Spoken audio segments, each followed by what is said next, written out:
매일 성장하는 우리의 뱃살처럼 블랙홀도 계속 성장하고 있습니다. 특히 은하 중심에 살고 있는 초거대 질량 블랙홀은 사방에서 들어오는 물질을 계속 집어삼키면서 꾸준히 자신을 불려가죠. 그런데 최근 정말 말도 안 되는 엄청난 폭풍 성장을 보여주는 블랙홀이 우연히 발견되었습니다. 과연 천문학자들은 블랙홀의 성장 속도는 어떻게 잴 수 있을까요? 그리고 이 엄청 빠른 성장을 보이는 블랙홀에겐 어떤 사연이 숨어 있는 걸까요? 우주먼지의 현자타임즈, 역대급 폭풍 성장 중인 블랙홀의 이야기를 공개합니다. 원래 천문학자들은 남쪽 하늘을 바라보며 평범한 쌍성을 훑어보는 서베이 관측, 스카이매퍼 사우서 스카이 서베이를 하고 있었습니다. 그런데 우연히 주변의 다른 평범한 별들과 너무나 다르게 보이는 이상한 천체 하나를 포착했죠. 겉보기엔 분명 일반적인 별처럼 작은 점으로 빛나고 있었습니다. 하지만 그 빛의 파장이 너무나 짧고 푸른 에너지가 아주 강한 자외선과 X선에서 지나치게 밝게 빛나고 있었죠. 단순히 우리 은하 안에 살고 있는 일반적인 별이라고는 볼 수 없었습니다. 이 이상한 천체가 정확히 무엇인지를 살펴보기 위해서 천문학자들은 남아프리카 천문대에 있는 1.9m 크기의 망원경과 사이딩 스프링 천문대에 위치한 2.3m 크기의 호주 국립대학교 망원경을 동원해서 추가 관측을 진행했습니다. 이를 통해 이 수상한 천체에서 날아오는 빛의 스펙트럼을 더 정밀하게 분석했죠. 천문학자들은 이 수상한 천체의 스펙트럼에서 수소, 마그네슘 등 여러 화학 성분들의 존재를 확인했습니다. 그런데 이 원소들의 방출선이 너무 지나치게 긴 파장으로 치우쳐 있었습니다. 이것은 이 천체가 아주 머나먼 거리에 떨어져 있다는 것을 의미했죠. 먼 거리에서 빛이 날아오는 동안 우주의 팽창과 함께 빛의 파장 자체가 길게 늘어나는 적색 편예를 겪었다는 뜻입니다. 이렇게 추정된 이 천체까지의 거리는 정말 놀라웠습니다. 지구에서 무려 70억 광년 거리나 되죠. 이후 지구의 하늘에서 보이는 이 천체의 겉보기 밝기에 이 말도 안 되게 머나먼 거리를 보정해주면 이 천체가 실제론 얼마나 밝게 빛나고 있는지 그 절대 밝기도 알 수 있습니다. 놀랍게도 이 천체는 우리 태양보다 100조 배나 더 밝게 빛나고 있었죠. 우리 은하 안에 살고 있는 평범한 별이 아니라 훨씬 먼 우주에 놓인 채 아주 막대한 에너지를 한꺼번에 토하고 있는 바로 퀘이사라는 것을 의미합니다. 역대 70억 광년 정도의 비슷한 거리에서 발견된 퀘이사들 중에서도 가장 밝은 축에 속합니다. 그렇다면 이렇게나 밝은 퀘이사가 왜 진작부터 발견되지 않았던 걸까요? 이유는 간단한데요. 이 퀘이사가 보이는 방향은 우리 은하 원반에서 겨우 18도 정도 벗어나 있습니다. 우리 은하 원반에서 그리 멀지 않은 방향에 놓여 있죠. 우리 은하 속 수많은 별과 먼지 구름으로 인해서 우리 은하 원반 너머 머나먼 우주의 시야가 가려져 있습니다. 최근에서야 관측 기술이 더 좋아지면서 이런 까다로운 영역의 우주 지도까지 그릴 수 있게 되었고, 그간 미처 보지 못했던 이 역대급 퀘이사가 우연히 발견된 겁니다. 한편 천문학자들은 이 말도 안 되게 밝게 빛나고 있는 거대 블랙홀의 질량도 잴 수 있는데요. 퀘이사 중심 거대 블랙홀의 강한 중력에 붙잡힌 채 그 주변의 물질들은 아주 빠르게 맴돌고 있습니다. 블랙홀의 중력에 붙잡혀 돌고 있는 물질이 얼마나 빠르게 돌고 있는지 그 회전 속도만 재면 그 중심 괴물의 질량도 유추할 수 있죠. 그리고 바로 여기에서 다시 한번 각 원소들의 스펙트럼 방출선이 활용됩니다. 블랙홀 주변 물질이 빠르게 맴돌면서 지구에서 멀어지는 쪽으로 이동하면 그 물질의 빛의 파장은 좀 더 긴 쪽으로 치우칩니다.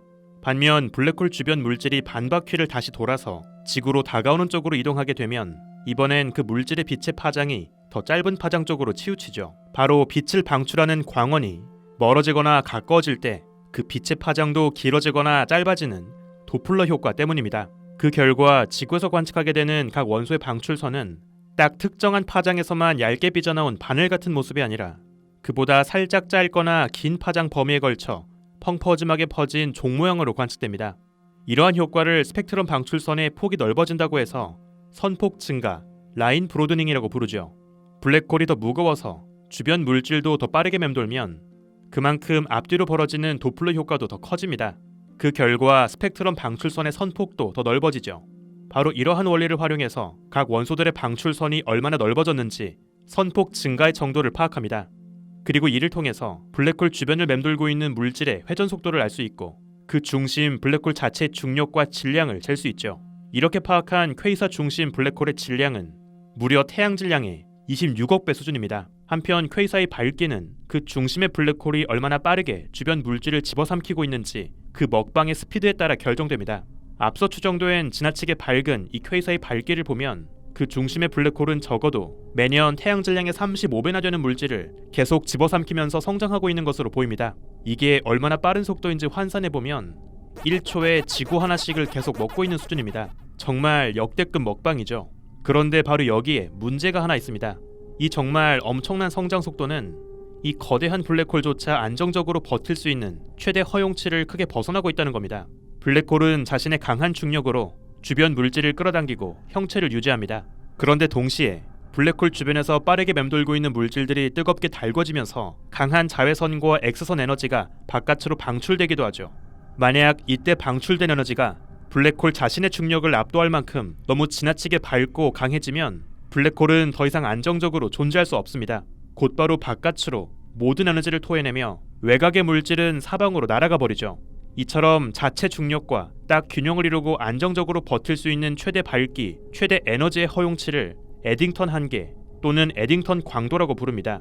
정리하자면 블랙홀이 안정적으로 존재하기 위해선 각각의 질량에 따라 최대로 가질 수 있는 성장 속도의 상한이 존재한다고 볼 수 있죠. 그런데 이번 연구에서 확인한 이 퀘이사의 밝기는 이미 그 에딩턴 한계를 초월했습니다. 자신의 에딩턴 한계 1.4배나 되는 지나치게 강한 밝기로 에너지를 토해내고 있죠. 놀랍게도 이 퀘이사는 그 중심 블랙홀 자체 중력만으로도 버틸 수 없는 너무나 지나치게 빠른 폭풍 성장을 하고 있는 겁니다. 조금 잔인하긴 하지만 이해를 돕기 위해 비유를 해보자면 너무나 빠르게 뼈가 성장하면서 피부를 뚫고 나올 정도로 말이 안 되는 성장 속도라고 볼 수 있죠. 이 퀘이사의 목숨을 건 폭풍 성장을 설명하는 한 가지 가능성이 있습니다. 이 퀘이사가 사실은 최근에 서로 다른 두 개의 퀘이사가 함께 충돌하면서 만들어진 결과라는 것이죠. 두 퀘이사가 각자 품고 있던 막대한 에너지가 순식간에 방출되면서 주어진 질량에 비해서 지나치게 밝게 빛날 수 있다는 겁니다. 앞서 2015년 이후로 천문학자들은 심심치 않게 두 블랙홀이 충돌하고 합체하면서 퍼져나온 중력파를 검출하고 있습니다. 그런데 지금까지 포착된 거의 모든 중력파 시그널은 기껏해야 태양 질량의 10배에서 20배 정도밖에 안 되는 작은 블랙홀끼리의 충돌이 만든 결과였죠. 그런데 태양 질량의 수십억 배 달하는 거대한 초거대 질량 블랙홀끼리의 충돌이었다니 과연 그 순간 퍼져나왔던 시공간의 떨림은 얼마나 강렬했을까요? 사실 퀘이사는 우주의 진화를 보여주는 가장 확실한 증거 중 하나입니다. 이 엄청나게 밝은 퀘이사들이 머나먼 우주에서만 관측되고 있기 때문이죠. 오히려 우리 주변 가까운 우주로 올수록 퀘이사의 수가 급격하게 감소합니다. 만약 반대로 퀘이사가 더 머나먼 우주로 갈수록 잘 보이지 않았다면 그냥 단순하게 거리가 더 머니까 잘 보이지 않는 것이라 생각할 수 있었을 겁니다. 그런데 오히려 거리가 더 먼 우주로 갈수록 퀘이사가 더 빈번하게 발견되고 있죠. 이건 실제로 머나먼 우주에선 많이 존재했던 퀘이사가 현재 우주로 올수록 급격하게 사라져왔다는 증거가 되죠. 빅뱅 직후의 머나먼 과거에는 은하들의 씨앗이 급격하게 성장하고 또 그들의 빈번한 충돌로 인해서 지나치게 밝은 퀘이사가 많이 존재할 수 있었습니다.